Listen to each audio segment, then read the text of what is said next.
Welcome to the Geoeconomics Podcast. I'm your host, Aleksa Burmazovic, and today I'm speaking with Jacopo Dettoni. Jacopo is the editor of the Foreign Direct Investment and Intelligence Magazine, which is a special publication of the Financial Times which talks about international trade, investment, and consequently SEZs, linked to it in the description. During the first half of this conversation, we spoke about the interconnectedness that the world experiences, globalization, diffusion of ideas, technologies, and even viruses. In the second half of the conversation, however, we went into how power and electricity, primarily how solar and wind, interact with special economic zones worldwide. So we didn't go into nuclear or tide or wave or similar energy sources, but we explored sort of how SEZs can be the hubs through which the renewable energy revolution is going to sort of happen. But before we start, I just wanted to go through a little bit of housekeeping. Adrianople Group was able to recently publish the Open Zone Map, which is the culmination of 2 years of work in research, collecting information about all of the SEZs in the world into a single database. So if you go down to the description, you'll be able to find openzonemap.com. We'd love to hear your thoughts about the user interface and the completeness of the information we've got. With that little thing out of the way, without further ado, here's Jacopo. And here I am with Jacopo. Jacopo, how are you doing today? Hey, Aleksa, very well. Thank you. Thank you for having me. Oh, thanks for coming onto the podcast. FDI Magazine is one of those publications that I have in my regular inbox, in my subscribe to newsletters, and I'm really happy with the work that you guys have been doing. Popularizing SEZs, particularly with regards to how international investment flows go. Do you care to tell us the story of how you got interested in foreign direct investment and how this became a thing that you're into? Yeah, sure. Yeah, so great to know that you're a reader and you enjoy what we are doing, and we strive at any point in time to deliver the best coverage that we can on the world of foreign investment and special economic zones. My personal interest in foreign investment as a whole, as a topic, goes back in time. I have been reporting from emerging markets for many years. I started off in places like Turkey. I was in India.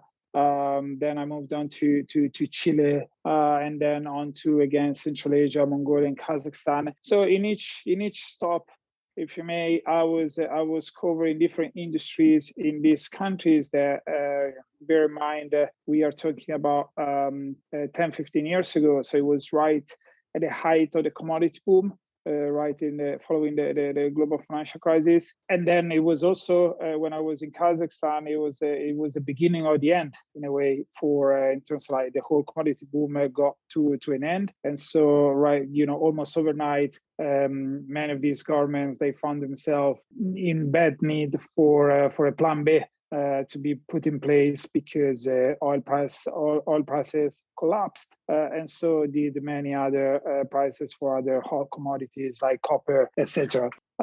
So in each one of these countries, I was covering different industries. I was covering also obviously the whole macroeconomic cycle and some politics too. And this is how I got in touch with FDI Intelligence back then, and I started writing about foreign investment. Obviously, the foreign investment component has been a key element of the success of many of these emerging economies. If you think of industries like oil and gas, mining, they tend to be obviously dominated by foreign companies, even though countries like Chile have done a pretty good job also at kind of like trying to developing local champions for mining, for example. In Chile, Codelco is still a state-owned company, and is the largest copper miner in the world, and they are a pretty decent company. But apart from these rare exceptions, foreign investment really dominated the scene of pretty much anywhere I was living and I was reporting from, and therefore.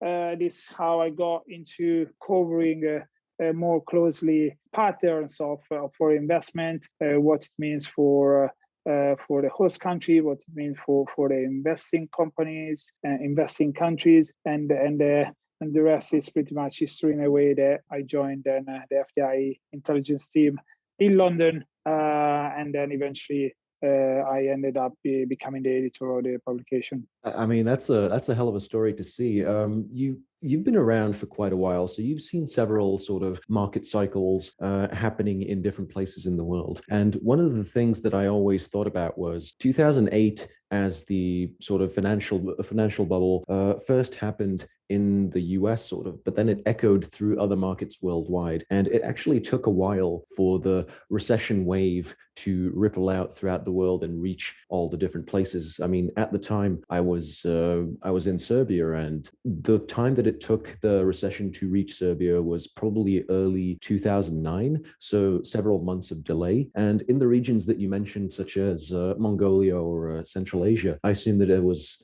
even more delay between the recession happening in the US and between those places. So I'm just wondering, with regard to more recent events such as the COVID collapse, that was probably the most simultaneous and most equal massive economic event that we've had in the past 30 years or so. So I'm just wondering, in your travels, have you noticed that these macroeconomic trends travel differently through well-connected and well-established markets like Europe and the US compared to places like, let's say, Africa or Central Asia or Latin America? So the public narrative around COVID is that it basically hit the whole world pretty much at the same time. But rather than an instant hit, there's been a mountain wave and a wave.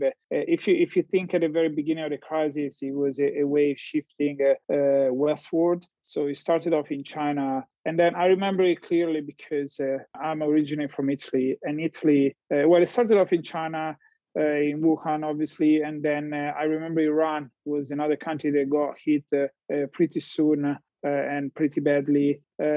And we are talking about still February 2020. And then it hit Italy. And back then I was in London already. And to be honest, the perception from London was that, oh yeah, there are a few cases in Italy, but it will never, it will never come here, got to the UK or elsewhere. So everybody seemed to be in denial. But this wave, it was like, as we came to know, was not to be stopped, and it traveled westward, and then so it swept Europe, and then it swept the US, and then slowly also Latin America. But then what's interesting is that the wave also traveled according to.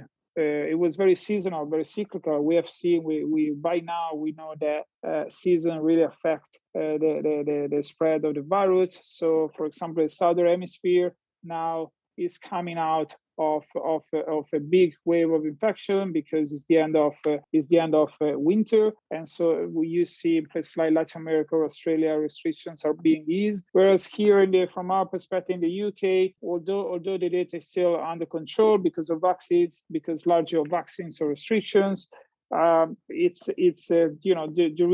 is a slightly gradually mounting concern for the winter to come. So, and to answer your question, I think that one big element that determined also the spread of this pandemic was also the level of connectivity of many different economies. Frankly, I see economies that have been hailed for their success or in dealing with the pandemic or in different stages of the pandemic. Most of the times, there were also economies that had not little connection, because you always find established air or like overland connections, but definitely not very intense traffic flows of inbound or outbound passengers or freight, or think of places like New Zealand. I don't want to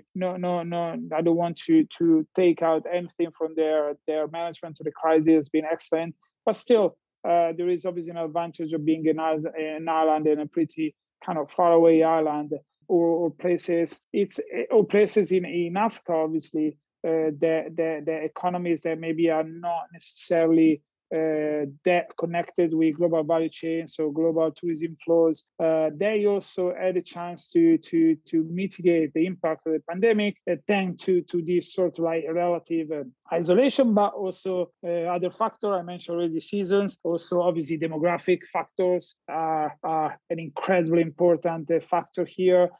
People often are often surprised by the fact that vaccination levels in Africa are that low, and obviously there is an element of there is a development angle there.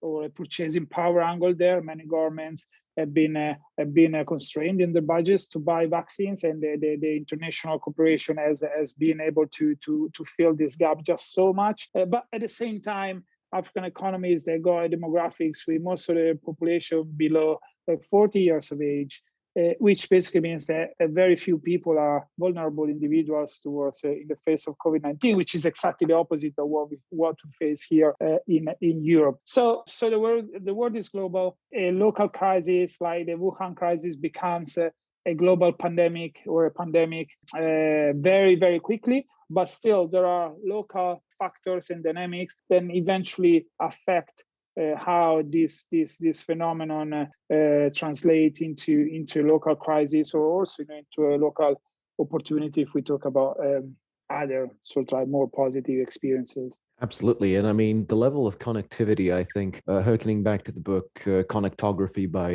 Parag Khanna, which I strongly recommend, it's interesting to think how all of these places with very dense connection networks and densely packed humans living together, Western Europe is highly urbanized. There's a lot of trade happening between places like Western Europe and even less populated places that Western Europe is connected to. And the whole connectography angle of this is making me think about how it is that not just things like the virus, but also other things like the aforementioned economic crises from 2008 or other crises seem to spread. And one of the other angles that I wanted to pursue with this was, how is it that good things spread out in the same way? Because new technologies emerging from places like the Chinese Shenzhen Valley to the US Silicon Valley, places in India and Europe are sort of these innovation centers as well.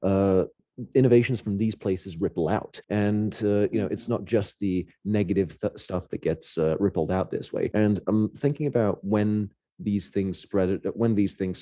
So whether it's viruses or economic considerations or something else like ideas and new technologies, there's hubs that this passes through. So in COVID, there was the whole issue of container ships being pulled up in front of ports and not being allowed in, because those are the hubs through which not just viruses, but practically everything else moves. And for that reason, I'm thinking about SEZs as the if I can call them the ganglions or the lymph nodes of this world body that we're all a part of. And with regard to how this connectivity works, what would you say is the most relevant part of SEZs in this chain? Are they in any way connected to the international financial markets? I wouldn't say that they're as relevant for something like the financial crash 2008 compared to, say, stuff like technology diffusion or COVID. Your thoughts on that? Yeah, so special economic zones, definitely when it comes to global trade, I agree they are a key element of global value chains. There is really where you see they're kind of like them being such a vital link in the functioning of global value chains. And there is where also during the pandemic we have seen the biggest disruptions, or also like the best efforts to guarantee a smooth or continuous business while everyone else was having problems and disruptions because obviously of their unique environment, business environment, regulatory environment, governance environment. So I think that, as you say, like probably the global financial crisis was definitely something that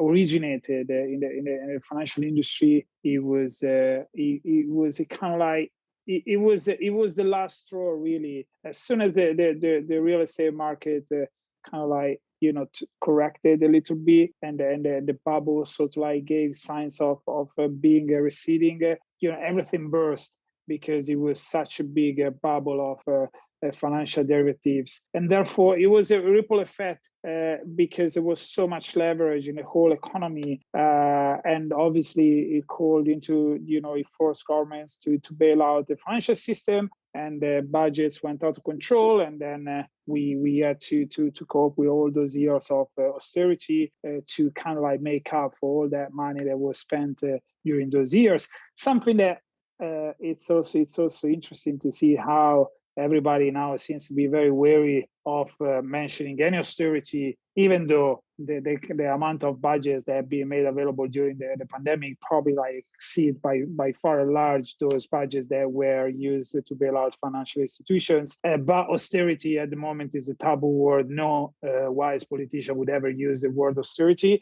And so it's going to be interesting what is going to happen on their end in terms of reining in fiscal deficit and budget and public debts. But this is also, I think, that something that comes into play has got a link and could be an even more prominent link with the SEZ, special economic zones, because at the end of the story, the idea behind the special economic zones is the idea of offering special incentives. Obviously, the models are ever evolving, but if you want to make it simple, offering special incentives, a special regulatory environment for investors to come in and produce their goods and services locally, and therefore employ people locally, and generate those sorts of ripple effect that we would expect from investment to domestic or foreign investment. But obviously, this has a fiscal cost, because by introducing any sort of custom custom duties breaks or fiscal incentives, you are obviously foregoing fiscal revenues or custom revenues. So there is a cost for the development of special economic zones, and so it's always a balancing act. And this balancing act is or a trade-off, if you may. And this trade-off it becomes sensitive when you have a government that is trying to cover or find new sources of fiscal revenues to shrink or to reduce fiscal deficits. I remember being in Costa Rica a few years ago, and Costa Rica is an incredible successful case across many dimensions. I always like to mention about Costa Rica is a country that in the wake of World War II, they abolished the army. And they are in a pretty eventful neighborhood, if I can put it this way. But they abolished the army. They always decided to put a lot of money in the welfare state, in educating their people, in providing public health system and a public health security, in setting up a decent pension system, and they've been very successful also from an economic policy perspective in transitioning the country from being an exporter of pretty much raw agriculture commodities. Everybody knows the example of Costa Rica as a big exporter of pineapples or bananas, all those kind of tropical crops.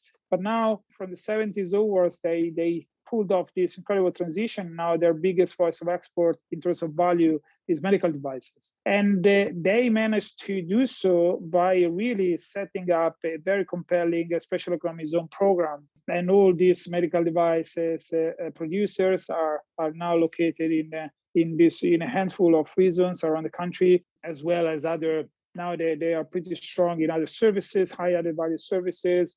There was some manufacturing of semiconductor which left the country, and now they're trying to bring it back. But anyway, they are being very successful with their special economic zone program. But at the same time, they in the past 15, 20 years, they have had fiscal deficit problems. They had to work with the International Monetary Fund just a couple of months ago to agree to a credit facility to make up for these fiscal revenue shortfalls. And obviously all this comes at a cost, and the cost is to find new fiscal revenues, and there are different ways to do it. And one of the options on the table that has been debated for many years was also to phase out or to reduce the incentives of offer to investors in special economic zones. So you see how this crisis, even though the special economic zones are not at the heart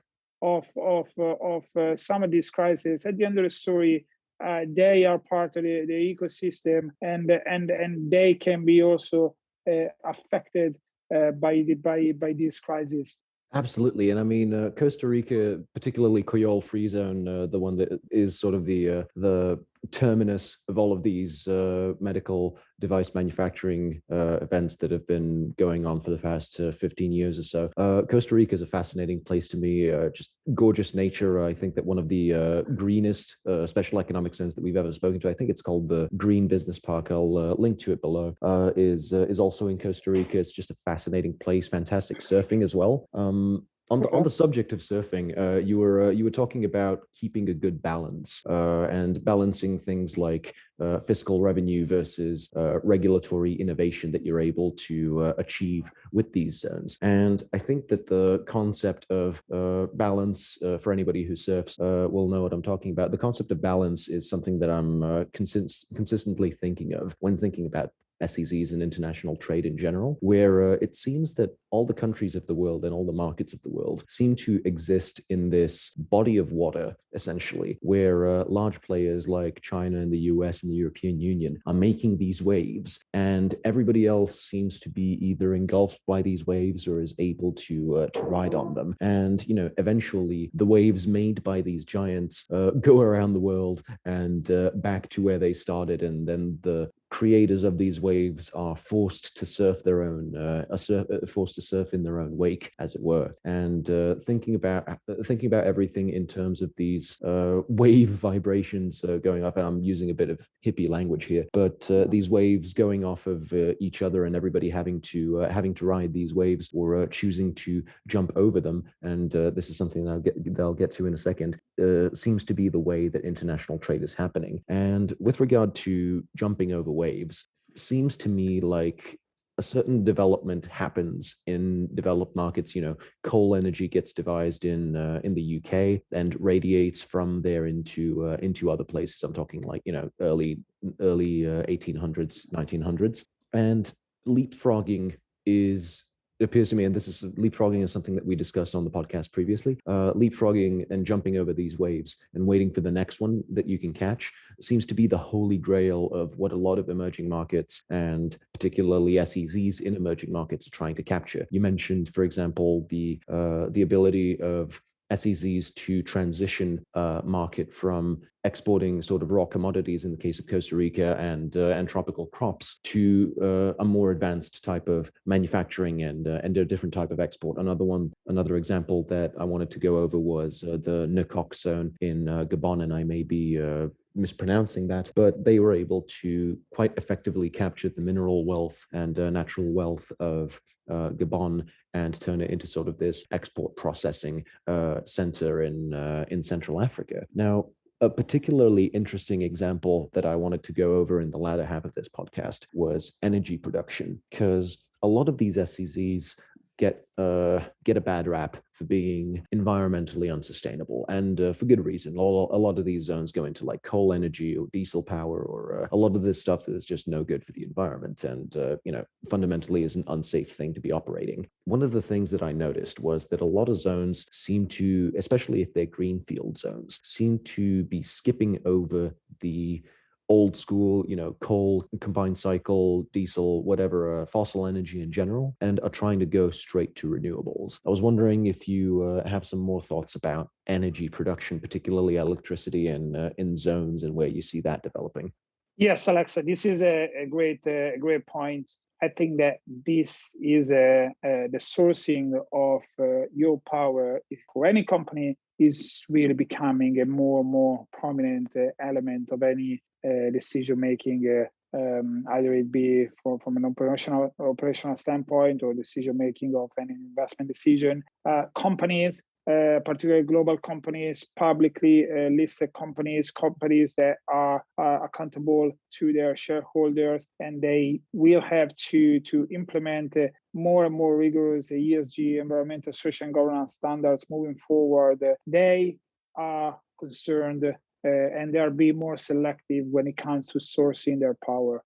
And this comes again from their shareholding being more sensitive to these topics. But I think that this also comes from the shift that we are seeing in across the industries, where with the emergence of these, highly sophisticated industries that are very power intensive. I'm thinking I was researching a story on power batteries just a few weeks ago, and turns out that 40% of the input costs of manufacturing batteries for electric vehicles or power storage is actually power. It's electricity, 40%, which really so if you are a power producing company, you first of all, you need to find a place that can guarantee you a stable supply of electricity, and you also have to make sure that that stable supply of electricity is as green as possible, because sooner or later your board will hold you accountable for that. And so this is really shifting a lot of investment around, and SEZs are part of this conversation. And just another example, I was speaking to an executive of a manufacturing company that it operates in the supply chain of semiconductors. Obviously, massive investment, massive capex going into new capacity for semiconductors to address the current shortage. And the supply chain is obviously also interested. They will have it's a share of the pie.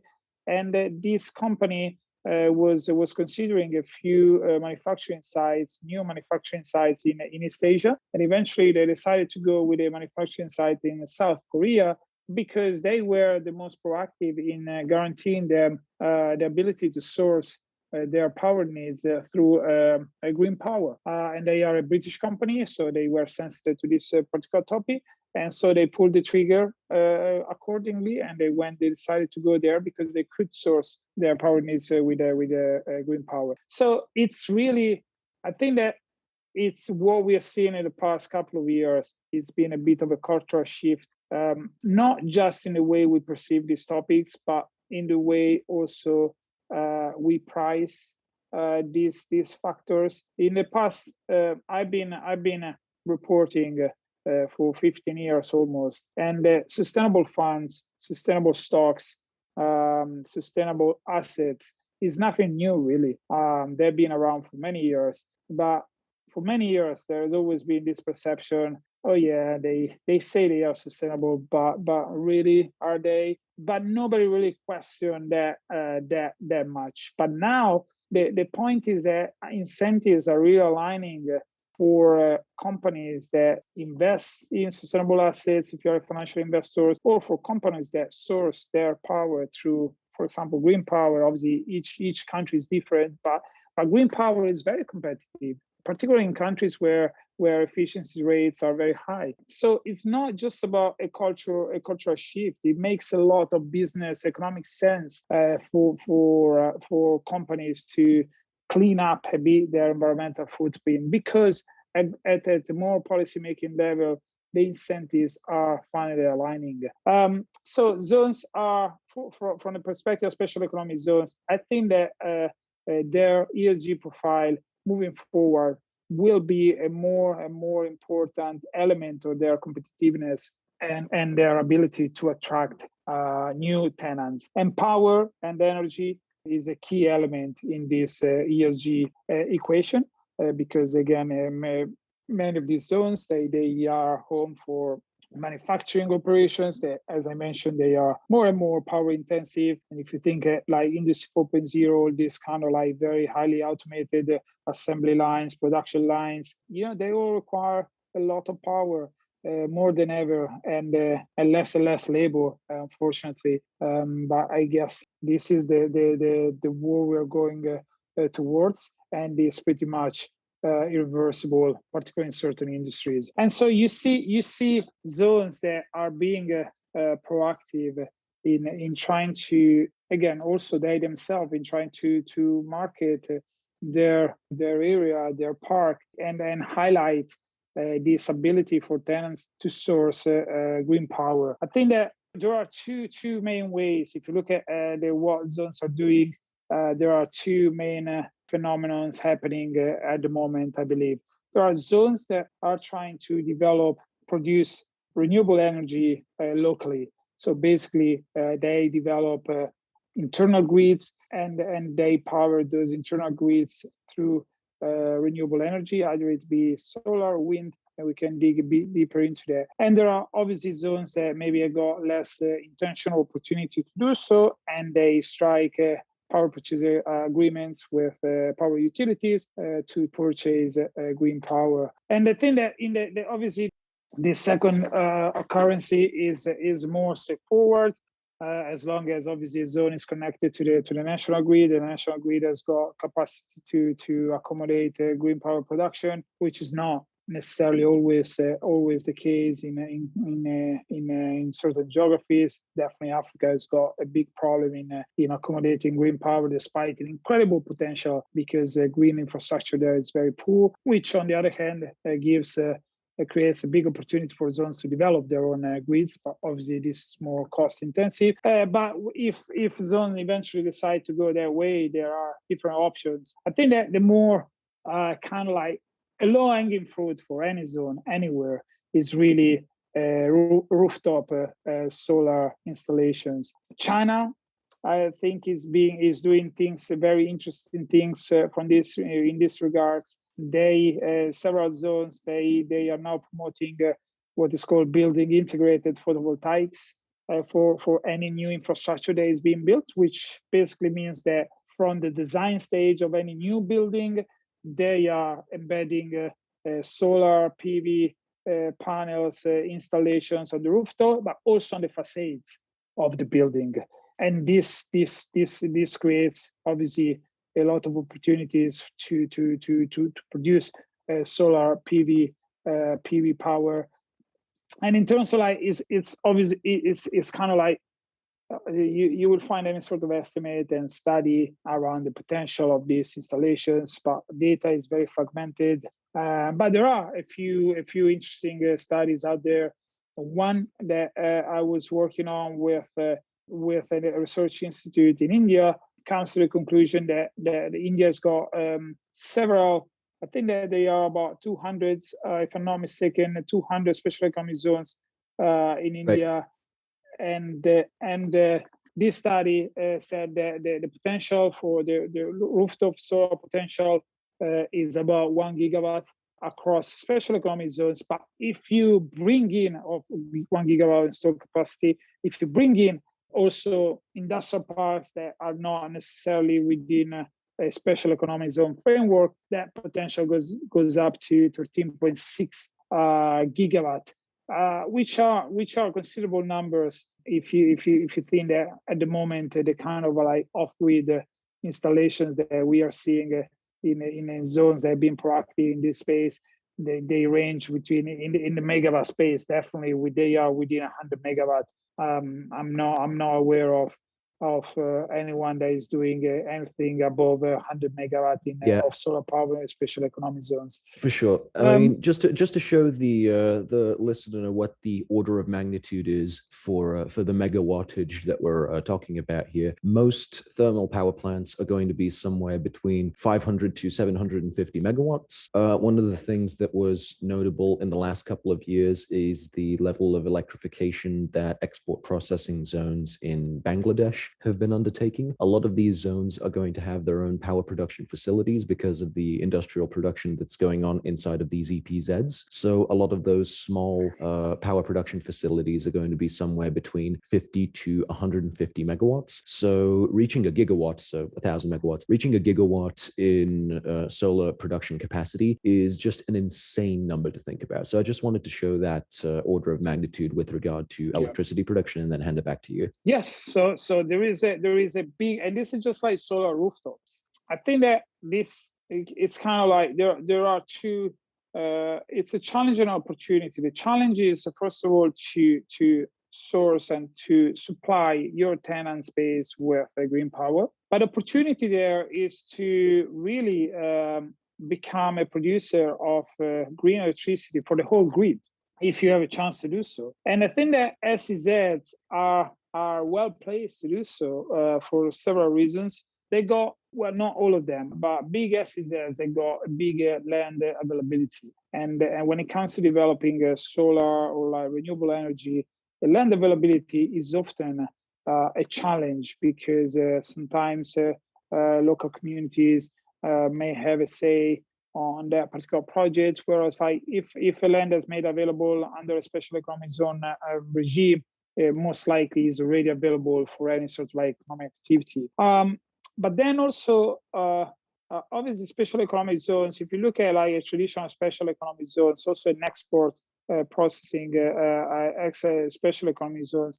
It offers customs duties, and these sort of installations, they need a lot of equipment that most likely is going to be imported unless there is also manufacturing component. But at the moment, the market for solar PV panels or wind blades, wind turbines is very concentrated in the hands of a few players, like namely China. And if you look at wind in the wind space, there is obviously Denmark is a big producer, and a few other countries. But the manufacturing base is still very concentrated. While many governments are now trying to rectify this, it's going to take years for it to be rectified. Imagine that also the US has got very, very little production manufacturing base for wind turbines, for example. And so if you offer custom duties to any developer, power developer that wants to set up a power plant, a solar plant, or a wind farm under a special economic zone regime, that's already a big incentive, because you know that most of the equipment that you will need is going to be imported. And then so land availability, custom duties, and then obviously I think that an element that is a big hurdle for this type of investment into renewables, but really any sort of like capital intensive investment, is the regulatory environment.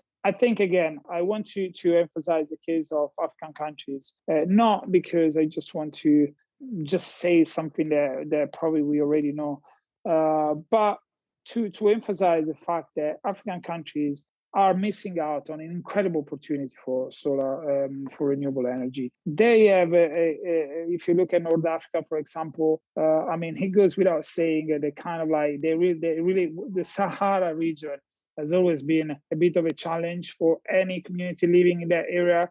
Solar energy makes it an incredible opportunity. But at the moment, and this is a figure that has always kind of like got stuck in my mind, the UK, the United Kingdom alone, which is a great country, but definitely not known for its solar sunny days. The UK alone has got 3 times as much solar power capacity installed than the whole of the African continent. And this is like obviously kind of like mind-blowing. And you know, the same goes with, to different extent, and obviously it depends on the country, the geography across Africa, wind power has got an incredible potential. So the reason why investors are not tapping into that potential yet has got to do with several things. Obviously, infrastructure is a big issue.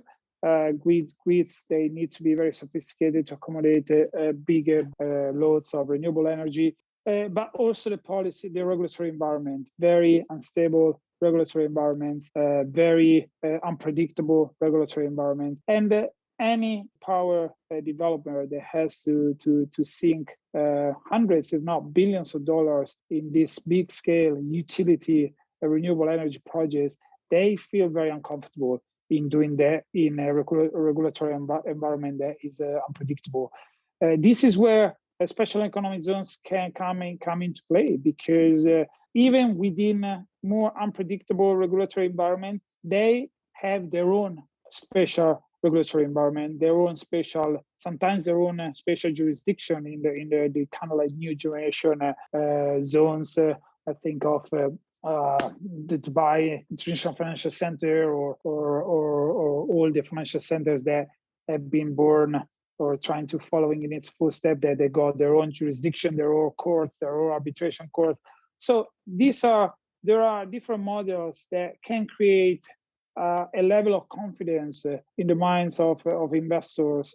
Even though the surrounding environment is not great, they can try to make up by, again, creating this special environment that can eventually be conducive to big investment in this space. And we are already seeing big multi-billion investment projects in the development of solar farms, also more lately hydrogen, green hydrogens, that are taking place in special economic zones. Yeah, that's a really interesting subject for me specifically. One of the zones that I'm just very closely observing is Duqm in Oman, and that's probably the Right. most famous example of Yeah. hydrogen and solar unifying in a single sort of package. I think they've got something like 100 square kilometers of just sun-rich desert land that they've allocated for, I think, something like a 10 gigawatt solar project. And what they want to do is right now, the hydrogen that's being produced in Duqm, if I'm not mistaken, is using the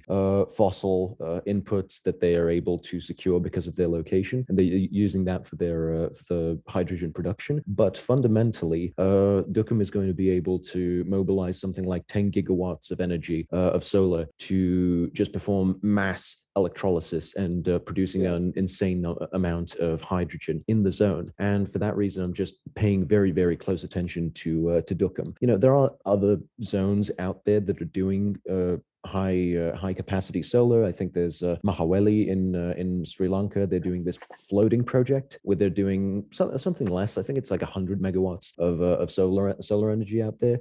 Forest City in Malaysia, I think they just recently cancelled their groundbreaking for their own. I think it's something like 500 megawatts, maybe a bit less, solar plant that they've got out there as well, very close to Singapore, so you can sort of see the geographic connection there. But a bunch of zones are trying to do just these massive solar projects. But of all of them, I would say that Duqm is the biggest one. Yes, totally. Duqm is a very remarkable example. I think that there is another one in Indonesia, another solar floating solar PV floating project, another massive one, 2.2 gigawatt in the island of Batam, which is per se a whole special economic is under a special economic zone regime. There is another big power to X green hydrogen project with solar and wind component in Brazil and Ceará.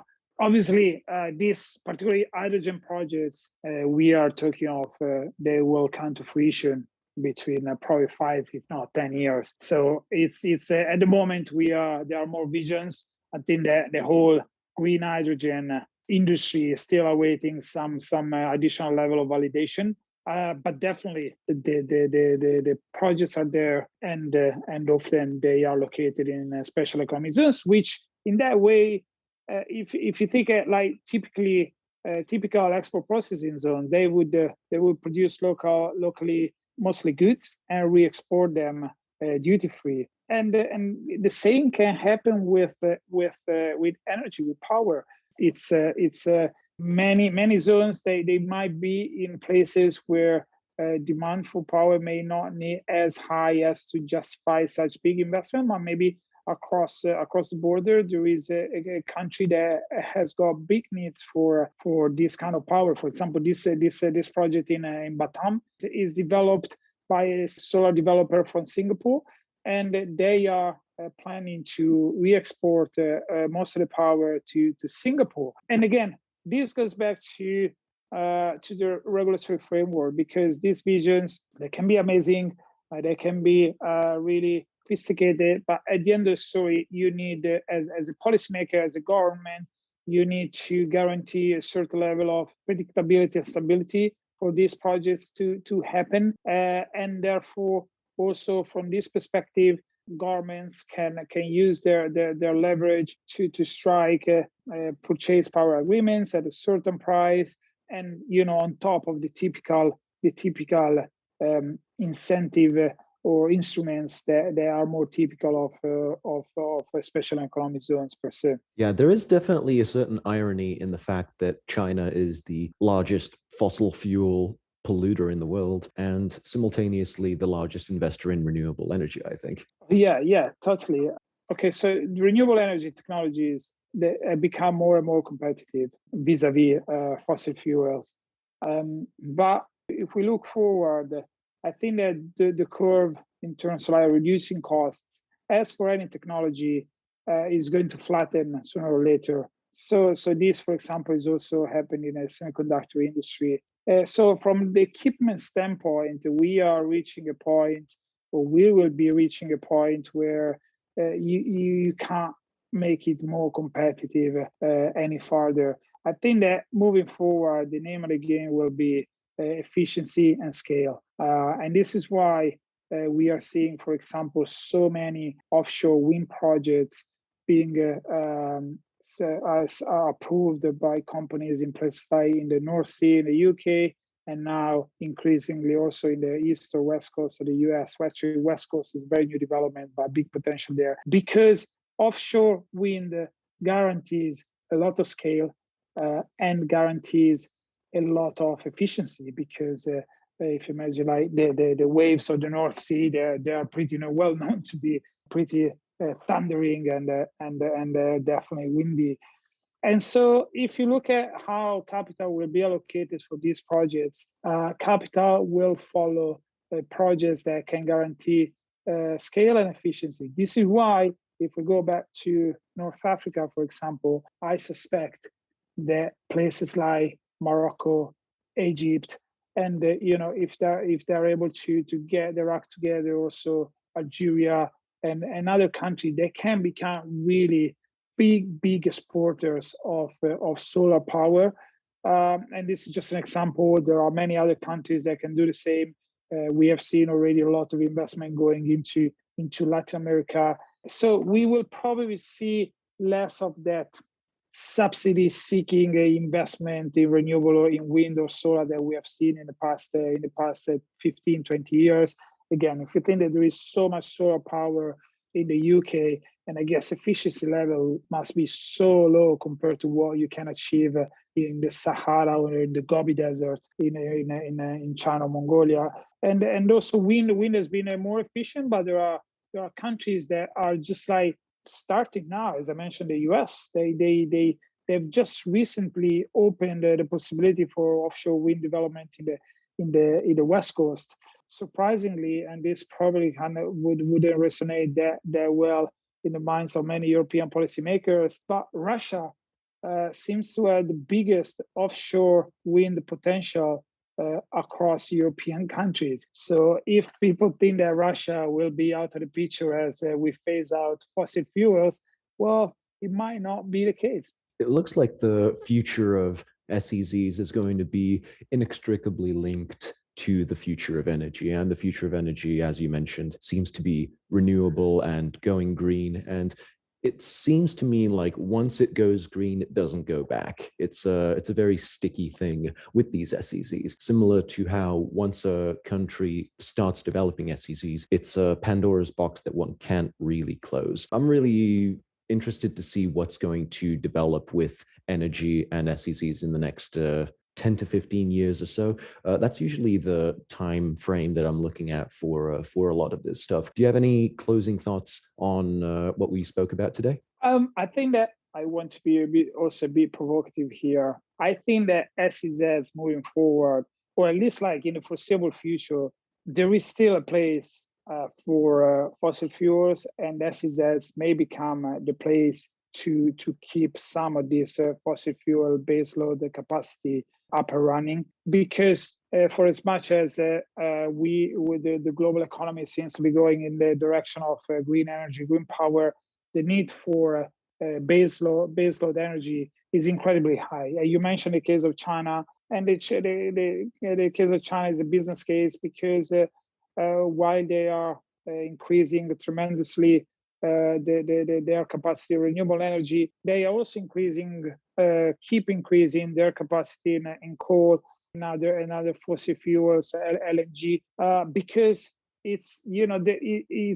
they're not replacing demand from fossil fuels with renewable energy, but they just have to meet new demand for power consumption because their economy is growing that quickly, even though more slower in the past couple of years. And so if I look at so we will still need fossil fuel or for energy power by coal or other fossil fuel sources, but probably at the policy making level, we will do, or many governments will try to do as much as possible to phase out these sources. So they are facing a bit of a dilemma, right? They probably recognize the need to keep some of this baseload capacity going.